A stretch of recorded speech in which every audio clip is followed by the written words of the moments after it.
다 같이 사도신경 신앙 고백함으로 기도에 시작합니다. 전능하사 천지를 만드신 하나님 아버지를 내가 믿사오며 그 외아들 우리 주 예수 그리스도를 믿사오니 이는 성령으로 잉태하사 동정녀 마리아에게 나시고 본디오 빌라도에게 고난을 받으사 십자가에 못 박혀 죽으시고 장사한 지 사흘 만에 죽은 자 가운데서 다시 살아나시며 하늘에 오르사 전능하신 하나님 우편에 앉아 계시다가 저리로서 산자와 죽은 자를 심판하러 오시리라. 성령을 믿사오며 거룩한 공예와 성도가 서로 교통하는 것과 죄를 사하여 주시는 것과 몸이 다시 사는 것과 영원히 사는 것을 믿사옵나이다. 아멘. 찬송가 94장 같이 부릅니다. 94장입니다. 94장 부릅니다.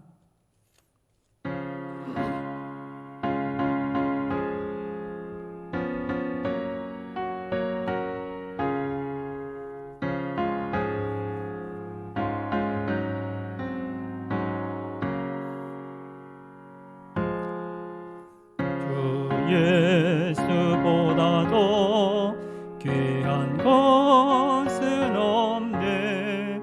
이 세상 부귀와 바꿀 수 없네. 영 죽은 내 대신 돌아가신 그 놀라운 사랑 잊지 못해. 세상 즐거움 다 버리고 세상 사랑 다 버렸네.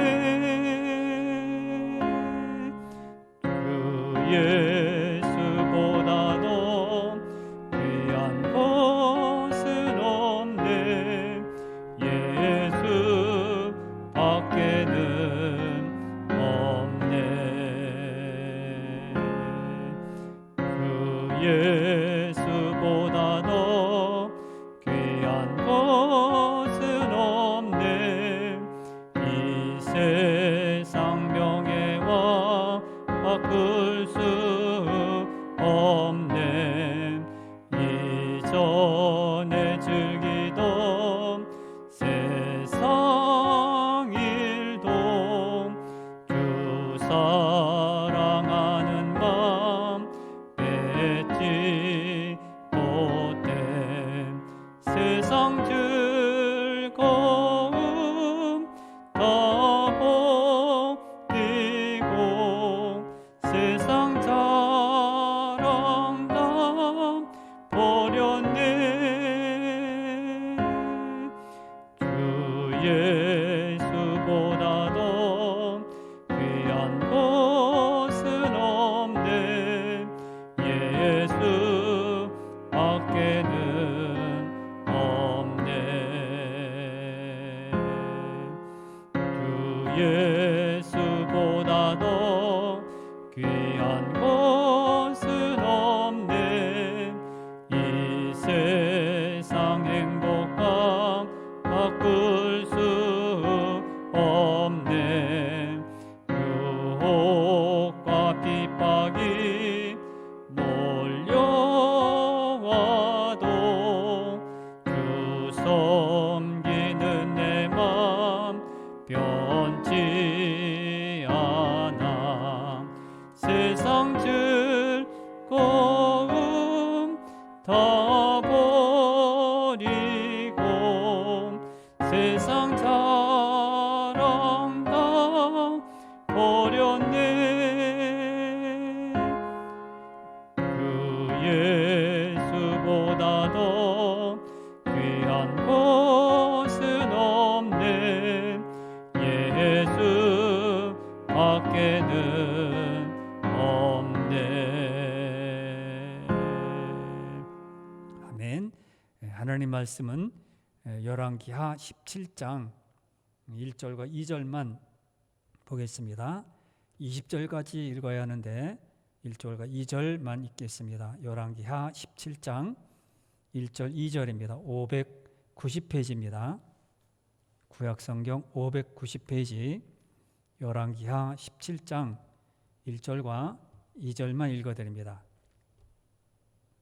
590페이지입니다. 열왕기하 17장 1절과 2절입니다. 590페이지 읽어드립니다. 유다의 왕 아하스 제12년에 엘레 아들 호세아가 사마리아에서 이스라엘 왕이 되어 9년간 다스리며 여호와께서 보시기에 악을 행하였으나 다만 그 전 이스라엘 여러 왕들과 같이 하지는 아니하였더라. 아멘. 오늘은 마지막 이제 이 북쪽에 있는 이스라엘이 멸망하는 그런 내용에 대해서 말씀을 드리려고 합니다. 오늘 20절까지 읽어보면 이제 북쪽에 있는 이스라엘이 망하게 됩니다. 나머지 이제 남쪽에 유다 나라가 있지만은 하나님의 은혜로 시작한 나라가 망한다고 할 때, 모든 것이 멈춰진다고 할 때 참으로 너무 안타까운 일입니다. 하나님께서는 당신이 세운 택하신 이스라엘 나라, 이 나라를 왜 멸망시키실까? 왜 버리셨을까? 그런 의문도 생기게 됩니다. 그러나 또 한편 우리들의 신앙들을 한번 다시 생각해보고 왜 이런 사랑하는 그런 나라를 망하게 하셨을까? 분명한 이유가 있겠죠. 오늘 여기에서 하나님께서 말씀하시는 그 은혜를 한번 생각해보며 우리들의 모습, 우리들은 그렇지 않은지 한번 생각을 해보려고 합니다. 읽어드린 1절에 보면 호세아가 왕이 되어서 9년 동안 사마리아에서 이스라엘을 다스렸다고 합니다. 이 호세아 때 이제 망한 겁니다. 호세아라는 이름 여호수아, 예수 같은 어원인데 구원할 자 이런 뜻이 있습니다. 이스라엘 사람들은 구원을 바라보면서 항상 이름을 호세아, 여호수아 이렇게 비슷한 이름들을 많이 지었습니다. 그리고 우리가 잘 아는 선지자 호세아도 이렇게 엘리야 치던 여호수아도 구원자의 모습으로 나타나 있습니다. 그런데 이런 구원자라는 그런 뜻, 구원자라는 그런 이름을 갖고 있는 호세아 왕 때에 왜 하나님은 이스라엘을 멸망시키실까? 오늘 우리는 이 말씀을 한번 생각해 보면서 우리 자신 한번 돌이켜 보려고 합니다. 호세아는 직전 왕인 베가, 우리가 열왕기하에 대해서 말씀을 듣고 있는데 베가를 암살을 하고 왕이 됩니다. 15장 30절에 보면 그 내용이 나타나 있습니다. 지금까지 여러 번 우리가 반복해서 말씀을 드렸던 것처럼 이스라엘 역사는 아버지 때를 이어서 아들이 왕이 된 것이 아니라 반역, 무력을 써서 이렇게 앞에 왕들을 물리치고 왕이 되었습니다. 마지막 왕인 호세아 역시도 반역으로 왕이 되었습니다. 반역을 저질러서 베가 왕을 죽이고 자기가 왕이 되었습니다. 그러니까 정통성이 없는 것이죠. 이어갈 수 있는 것이 없습니다. 지난번에 말씀드린 것처럼 성이 다른 그런 왕조가 생기게 되는 겁니다. 반역을 하려면 그만큼 힘을 가지고 있어야 되는데 힘이 센 사람이 약한 왕을 물리치고 대신 왕의 자리에 서게 된 것입니다. 그러므로 힘이 부족하면 어떻게 돼요? 다른 사람들의 도움을 청하든지 강대국이나 다른 훌륭한 사람들을 초청해서 우리 좀 도와달라, 그런 의미로 우리가 생각하게 되는 것이죠. 그래서 이스라엘도 마찬가지로 스스로의 힘이 없으니까 강대국의 조공을 바치든지 그대로 도움을 청하게 됩니다. 자, 2절에 보면 이런 내용이 나타나는데 2절 말씀에 이렇게 기록되어 있습니다. 2절을 보겠습니다. 호세아가 그전 이스라엘 여러 왕들과 같이 하지는 아니하였더라, 이렇게 말씀합니다. 이것은 호세아 이전 여러 왕들이 아수르를 대적하기 위해서 주변의 나라들과 연합했던 것을 말을 합니다. 하지만 호세아에게는 그럴 힘이 없어서, 그래서 어떻게 합니까? 그렇게 왕들 같지 않고 조공을 바치고 있었습니다. 강대국을 의지해서 조공을 바치고 있었습니다. 그래서 조공을 바치다가 생각해 보니까 이건 아니다, 한번 벗어나고 싶다, 한번 이것은 나는 다른 곳으로 가고 싶다. 그래서 3절에 보면 3절에서 이렇게 말씀합니다. 아스루 왕 살마네셀에게 이제 도움을 청한 겁니다. 종이 되어 종을 드리는 겁니다. 3절에 나타나 있죠. 호세아는 아수르의 종이 되어서 그 밑에서 이렇게 이어가는 것을 원했습니다. 호세아는 조공 드리는 것을 그렇게 드리고 싶지 않아서 어떻게 합니까? 아수르에게 종이 되었던 그 모든 것을 다 물리치기 위해서 다른 나라를 초청을 하죠. 4절에 나타나 있습니다. 누구를 초대합니까? 4절에 보면 이제 애굽왕을 끌어들입니다. 4절을 봅니다. 그가 애굽의 왕 소에게 사자들을 보내고 해마다 하던 대로 아스루 왕에게 종옥을 드리지 아니하며 아수르 왕이 호세아가 배반함을 보고 그를 옥에 감금하여 두고 이렇게 기록되어 있습니다. 아수르에게 이제 조공을 받지 않고 이렇게 배반하는 것입니다. 그리고 대신 누구에게? 애굽의 왕 소에게 조공을 바치게 됩니다. 아수르의 모든 것을 다 끊어버리고 이제 소에게, 왕의 이름이 좀 이상하죠? 왕의 그 마음으로 이제 이렇게 돌아서게 된 것입니다. 그러니까 아수르 왕이, 새로운 그런 아수르 왕이 가만히 생각해 보니까 이건 아닌 겁니다. 왜 호세아가 이런 생각을 했을까요? 지금 아수르는 지금 이제 왕권이 교체되는 그런 시기였습니다. 왕권이 넘어가서 다른 사람이 이제 왕이 되어서 그 틈을 타서 호세아가 이때 조공을 바치는 것을 멈추고 다른 왕에게 조공을 바쳐야 되겠다, 이런 마음을 가진 것입니다. 그 내용이 뒤에 5절과 6절에 나타나 있는데, 아수르 왕을 이제 이렇게 받아서 그에게 그것을 멈추게 됩니다. 여기서 우리가 할 수 있는 것은 아무리 애국의 군사력을 의지하더라도 자신의 힘이 없으면, 애굽의 가장 힘이 세서 그 나라를 도움을 청해도 자기의 힘이 없으면 넘어가게 되는 겁니다. 사로잡혀서 넘어가게 되는 거예요. 자신의 힘과 시대를 읽는 그런 지혜와 통찰력을 가지고 있다 할지라도 자신의 힘이 없으면 이렇게 하면 되겠구나, 참 좋죠. 그러나 내가 힘이 없으면, 여기에서는 믿음도 마찬가지입니다. 내가 믿음이 없으면 세상을 끌고 갈 수 없고 세상에 물들 수밖에 없습니다. 군사력, 경제력을 의지하는 것은 좋습니다. 그러나 그것이요, 나에게 힘이 없으면, 내가 그런 것을 끌고 갈 수 없으면 그들이 와가지고 또 우리를 잡아먹게 됩니다. 성도니 우리는 하나님 앞에 설 때 나 자신만의 무엇이 있어야 합니다. 신앙 안에서는 분명히 말씀에 힘이 있다든지 기도의 능력이 있다든지 아니면 다른 것을 다 쳐놓고 오직 하나님만 나는 믿겠다는 이런 강한 마음들이 내 안에 있어야 합니다. 말씀, 하나님께서는 전능하시기 때문에 다 이루신다, 이런 강한 마음이든지 그 마음이 흔들리지 않습니다. 세상을 여러 가지를 이렇게 의지하게 되면 우리는 항상 무너지게 됩니다. 하나님을 절대 의지하는 그런 신앙에서는 물러설 수 없는 겁니다. 하나님을 따를 때 그것은 양보해서는 안 되는 겁니다. 이것이 없다면 가장 강력한 세력이 우리를 도와도, 나에게 힘이 되어도 우리는 스스로 설 수가 없는 것입니다. 남이 도울 수 있죠. 남이 와서 이렇게 이끌어주고 할 수 있습니다. 그러나 믿음은 도운다고 내가 서지 못합니다. 내가 서야 되고요, 내가 말씀에 서야 되고요, 내가 예배자로 서야 되고요, 내가 순종하는 사람은 서야 되고, 이것은 기본입니다. 그런데 자꾸 와서 다른 사람이 와서 이거 해 저거 해 감상금하고 예배 드려야 되고 항상 기도해야 되고 이렇게 순종해야 돼 가르쳐주는 하죠. 그러나 그것이 떠나게 되면 내 스스로 서지 못해서 또 무너지게 됩니다. 외부의 세력에 의존하고 본질적인 그런 문제를 해결하지 못하면 나 또한 스스로 설 수 없습니다. 하나님과 만남이 있어야 되고요, 주님이 주신 그런 힘으로 이런 어려운 문제들을 헤쳐나가야 합니다. 호세아는 이런 점을 놓치고 있었습니다. 애굽을 끌어들여서 아수르를 물리치면 나는 쓸 수 있구나. 그러나 자신이 힘이 없는데요, 어떻게 씁니까? 이 세상의 힘만 의지하는 것은 어리석은 것입니다. 참으로 어리석습니다. 좋죠. 지혜로운 것으로 지식이 뛰어나서 좋다고 합니다. 그러나 다른 세력을 의지하는 것은, 내가 힘이 없으면서 다른 것을 의지하는 것은 위험합니다. 하나님은 이 세상의 그 무엇보다도 전능하신 분이고 모든 것을 그보다도 큰 일을 하실 수 있는 전능하신 분입니다. 이 신앙을 잃어버린다면 아무리 강력한 것이 오고 강력한 사람이 오고 강력한 경제력이 동원해서 와도 우리는 멸망의 길로 갈 수밖에 없다는 것입니다.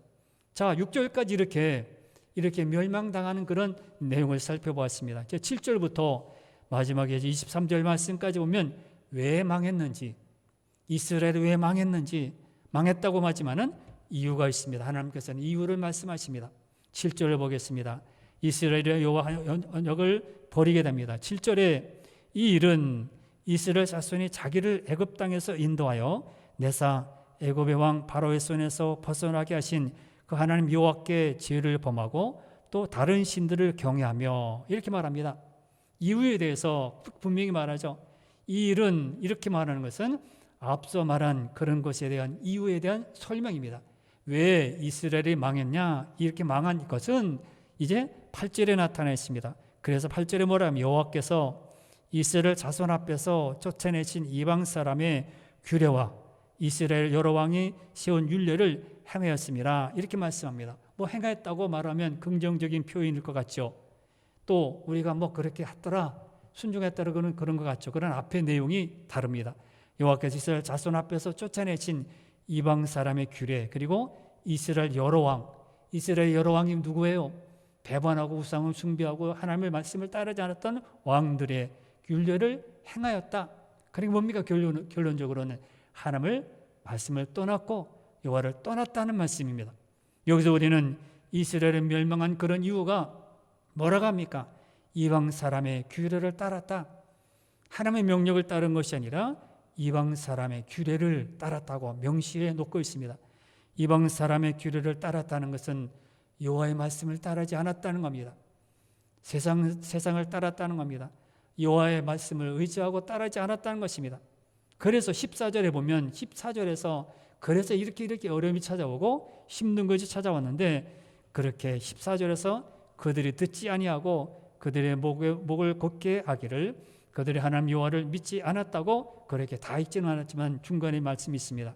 하나님의 율례 곧 하나님의 말씀을 듣지 않았고 읽지 않았지만 15절 16절 뒤에 살펴보자면 15절 16절에서도 율례와 여호와께서 그들의 조상들과 더불어 세운 언약과 경계의 말씀을 버렸다, 이렇게 기록되어 있습니다.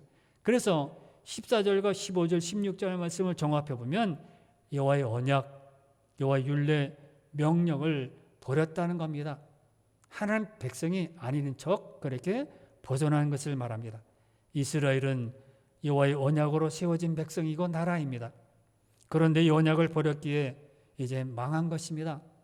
약속을 버린 거예요. 예를 들어서 아버지가 계속 이렇게 권면하고 아들을 잘 가르치기 위해서 말을 하는데 아들이 듣지를 않습니다. 그럼 어떻게 합니까? 물론 아들이니까 어찌할 수 없지만은 매를 들어서 돌아오게 만드시게 되는 것이죠.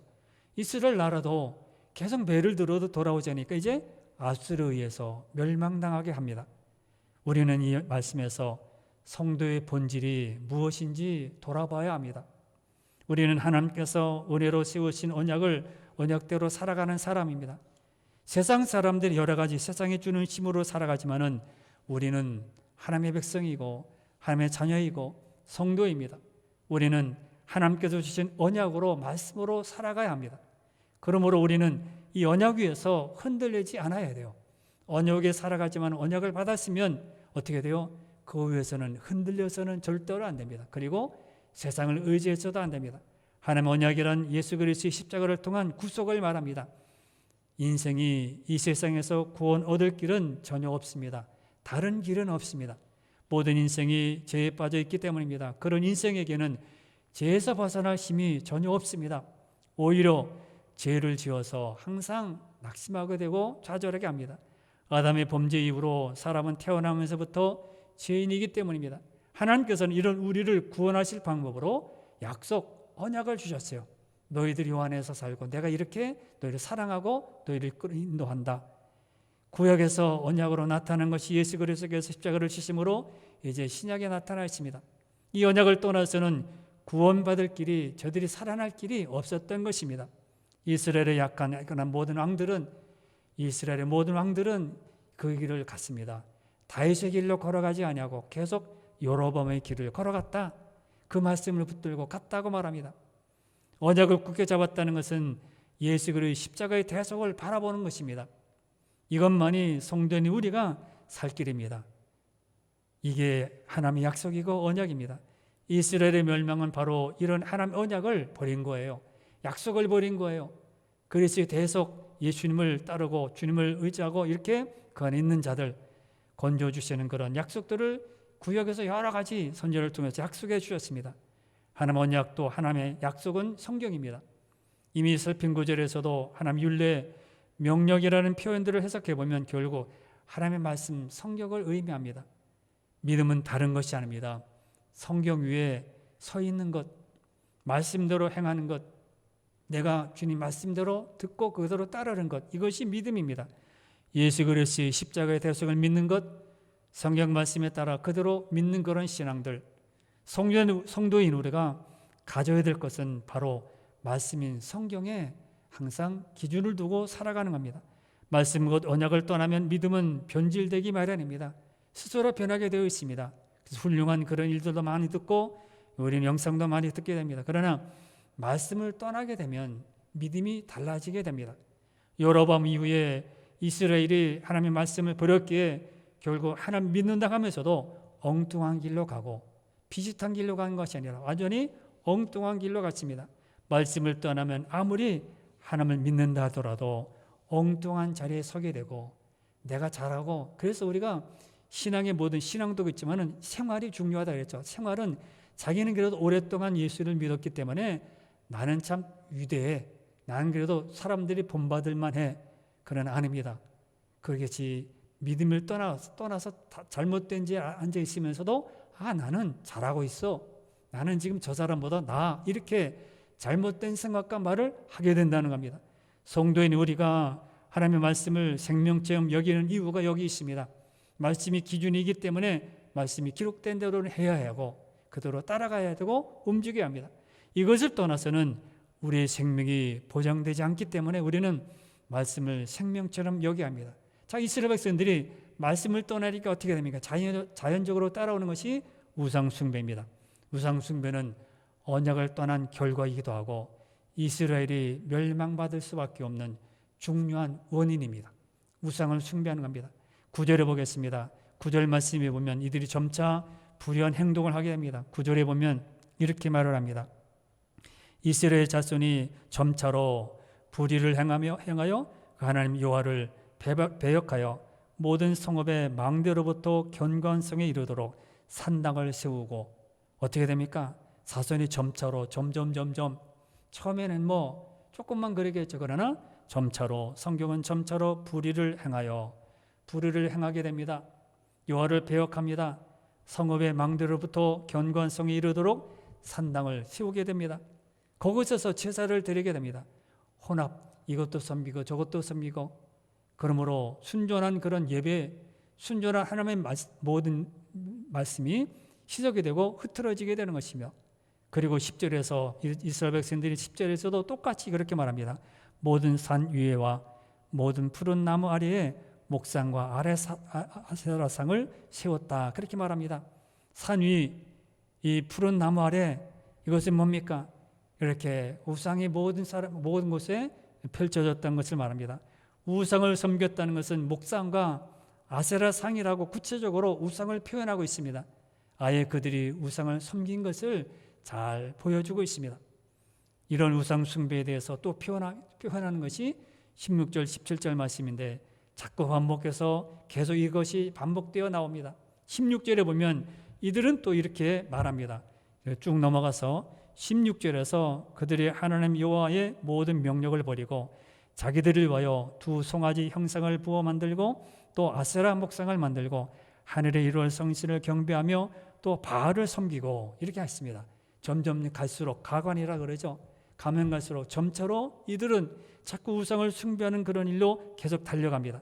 여로보암은 처음에 이스라엘 나라를 처음 세운 여로보암 있죠. 그가 왕이 되어서 백성들이 마음이 예루살렘 성전으로 갈까봐 그는 베델과 단에 금송아지를 만들어 놓았습니다. 이것이 너희들이 섬길 상이니까 예루살렘에 가지 말고 여기서 섬기라.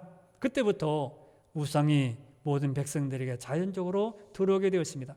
권력을 이용해서 하나님이 가장 싫어하신 우상을 서슴지 않고 숭배하도록 백성들 보고 왕이 자전해서 그렇게 백성들에게 그 길로 이끌었던 것입니다. 그래서 아세라 목상 1월 성신 16절에 그랬죠. 선자들이 죽음으로 싸웠던 그런 바알 숭배를 막을 수가 없습니다. 우상 숭배, 예전에는 목숨을 걸고 싸웠습니다. 그러나 이제는 왕이 직접 나서서 백성들에게 그렇게 하라고 합니다. 그것들을 조장하고 그렇게 하라고 말합니다. 17절에 보면 가관입니다. 또 17절에 이렇게 있습니다. 또 자기 자녀를 불 가운데로 지나가게 하며 복술과 사수를 행하고 스스로 팔려 여호와 보시기에 악을 행하여 그를 격노하게 하였으므로, 그랬습니다. 불 가운데 자녀를 지나게 합니다. 이방 우상 숭배를 그대로 따릅니다. 복술, 사술 말할 필요 없습니다. 이제 더 끝에까지 가는 것이죠. 한번 무너진 모든 것이 막을 수 없습니다. 이스라엘 온 지방에, 온 백성들 땅에 백성 우상 숭배가 자리 잡고 있습니다. 하나님이 가장 싫어하는 것이 우상 숭배죠. 출애굽할 때 십계명에서도 어떤 모양도 내 앞에 두지 말라, 새기지 말라, 두지 말라 금지 명령을 내렸습니다. 하나님은 그 어느 것도 당신의 자리를 대신하는 것을 원하지 않으세요. 하나님은 자신을 우리가 대우를 해드려야 되고 그렇게 공격해야 되고 존경의 대상으로 우리는 섬겨야 합니다. 그런데 그 하나님을 내려놓고 우상을 그 자리에 세우게 됩니다. 하나님은 질투하신 하나님입니다. 우상 숭배에 빠진 이스라엘에 하나님이 내리실 수밖에 없는 것은 이제 괴롭히다든지 그것이 끝나면 망하게 하는 것이죠. 그들은 약속의 땅에서 쫓아냅니다. 20절을 보십시오. 하나님께서 어떻게 하십니까? 이제 이들을 그냥 내버려 두지 않죠. 이렇게 계속 말을 듣지 않으니까 20절에서 여호와께서 이스라엘의 온 족속을 버리사 괴롭게 하시며 노략군의 손에 넘기시고 마침내 그의 앞에서 쫓아내시리라. 결국은 한두 번 하지 마라 하면 안 돼, 망하는 것이야. 그래서 한들이 어떻게 합니까? 괴롭게 하다가 그러다가 노략군에게 넘기고 쫓아내죠. 망하게 하는 것입니다. 그리고 23절에서 결국은 망하게 됩니다. 23절을 봅니다. 여호와께서 그의 종 모든 선지자를 통하여 하신 말씀대로 드디어 이스라엘을 그 앞에서 내쫓으신지라. 이스라엘이 고향에서 아수르에 사로잡혀 가서 오늘까지 이르렀더라. 아수르에게 멸망당하는 것입니다. 이것은 제가 얼마나 악하게 영향을 끼치는지 잘 보여주고 있습니다. 사람이 한 번 발을 내디디면 그걸 돌이키기가 쉽지 않아요. 이거 한 번인데 한 번쯤 봐주겠지. 한 번까지 이렇게 야단치겠어? 한 번 가는 것이 나중에 계속 가능합니다. 악은요 이렇게 참 어렵습니다.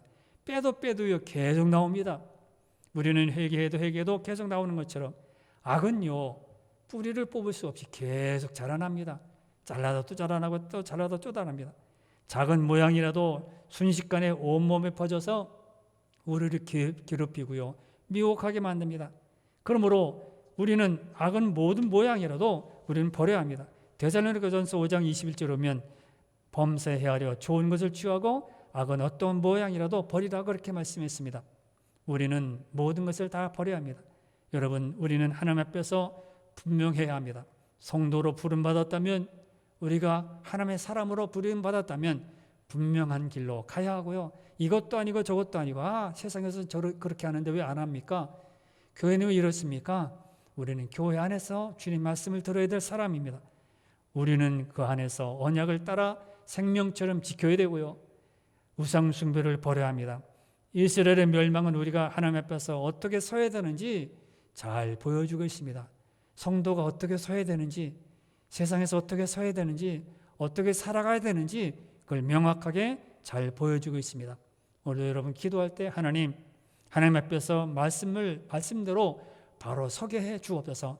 세상이 그러니까 따라가지 않게 해 주옵소서. 또 내 안에 우상을 만들지 않게 하여 주옵소서. 계명을 잘 따라서 주께서 이루신 이 모든 것을 계속 이어나가게 하여 주옵소서. 이렇게 기도하는 여러분들이 다 되시기를 바랍니다. 다 같이 기도하겠습니다. 주여,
아멘.